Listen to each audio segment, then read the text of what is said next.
میراث کے مسائل بہت کم جگہ بیان کیے گئے تو کیسے بیان کیے گئے؟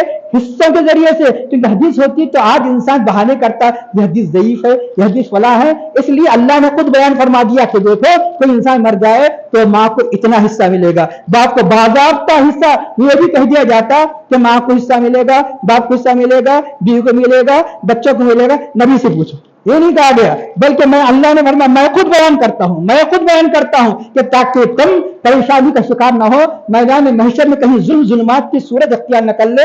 اللہ نے خود بیان فرما دیا کہ دیکھو کہ بیٹے کو اتنا ملے گا، بیٹی کو اتنا ملے گا۔ اللہ نے بیان کر دیا کسی کے انتقال پر باپ کو اتنا ملے گا، ماں کو اتنا ملے گا، اگر اس کو اولاد نہ ہو تو اتنا ملے گا، جب بیوی کا انتقال ہو جائے تو شوہر کو اتنا ملے گا، بچے نہیں ہے تو اتنا ملے گا۔ اللہ نے پورے تعداد بیان کیا، سمن ملے گا، سلس ملے گا، سدس ملے گا، یعنی 1/3 1/6، یہ اللہ نے پورے کے پورے فیگر بیان کیا۔ اللہ تعالیٰ یہ بھی فرما سکتا تھا جیسے دوسرے معاملات فرما دیا کہ صرف مطلق بیان حکم دے دیا کہ دیکھو ہر آدمی کو اپنے وارثین کو، یہ وارث ہے انہیں دینا ضروری ہے، اور نبی سے پوچھو، نہیں بلکہ خود اللہ نے متعین بیان کی۔ کل قیامت کے دن معلوم ہوگا، اس لیے ہر ایک آدمی دیکھ لے کہ وہ کس حد درجے اپنے حقوق کو ادا کر رہا ہے، کیونکہ وہ حقوق العباد ایسے ہے جب تک کہ بندہ معاف نہ کرے وہ آگے نہیں بڑھ سکتا۔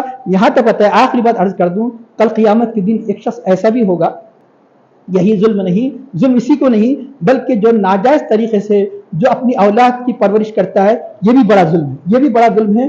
کل قیامت کے دن اس کی اولاد، کل قیامت کے دن یہ بچے سے پکڑ لیں گے، اے رب یہ ہمیں ناجائز حرام کھلاتا رہا، کیونکہ حرام ناجائز کھانے کی جب ان کی عبادت تو متاثر ہوگی، یہ حرام اور ناجائز کھلاتا رہا، تب وہاں پر کیونکہ دینار کے ذریعے سے، درہم کے ذریعے سے بدلہ نہیں دلایا جائے گا، بدلہ نیکیوں کے ذریعے سے دلایا جائے گا۔ آخر میں کیا ہوگا؟ وہ شخص جو گھر میں چلاتا تھا ظلم کر کے، ان کا ہڑپ کر کے ان کی زندگی بہتر سے بہتر انداز سے چلا سکے، ناجائز حرام طریقے سے جو جمع کیا کرتا تھا، اب وہ سارے کے سارے نیکیاں اس کے بچوں کو، اس کی بیوی کو دے دیا جائے گا۔ آخر میں قیامت کے دن اعلان کر دیا جائے گا، اکلا ایالہ حسناتہ، اس کے بیوی بچوں نے اس کے نیکیوں کو کھا لیا، بینک جس کو کہتے ہیں، وہ بینک خطرناک ہے، اس کی بیوی بچوں نے، اب یہ خالی ہو گیا، اب یہ جنت میں جانے کے لائق نہیں، یہ بھی ظلم ہے۔ آخر میں دعا کرتے ہیں اللہ ہمیں ان آیات کو سمجھنے اور اس کے تقاضوں کے مطابق عمل کرنے کو توفیق عطا فرما، ہماری عبادتوں میں خشوع و اخلاص عطا فرما، حضور نبی کریم صلی اللہ علیہ وسلم سچی محبت ہمارے قلوب میں پیدا فرما، صحابہ کرام سلف صالحین کے جیسا جذبہ وصال استقلال ہمارے نفس میں پیدا فرما، ہر قسم کے ظلم سے ہماری حفاظت فرما۔ اللہ مومن کا جو حقیقی معنی تیرے حبیب نے بیان فرمایا، تو نے اپنے کلام میں بیان فرمایا، اس یعنی وہ صفات ہمارے اندر پیدا فرما۔ اے اللہ تو نے اپنے کلام پاک میں مسلم کی جو صفات بیان فرمائی، تیرے حبیب پاک صلی اللہ علیہ وسلم نے مسلم کی جو صفات بیان فرمائی، وہ مسلم کی صفات ہمارے اندر پیدا فرما، ہم پر رحم فرما، کرم فرما، ہمیں نفس کی بدی شیطان کے دھوکوں سے محفوظ فرما، اور ہمارا خاتمہ بالخیر فرما۔ وصلی اللہ تعالی علی خیر خلق سیدنا مولانا محمد وعلی آلہ واصحابہ اجمعین برحمتک یا ارحم الراحمین والحمد للہ رب العالمین۔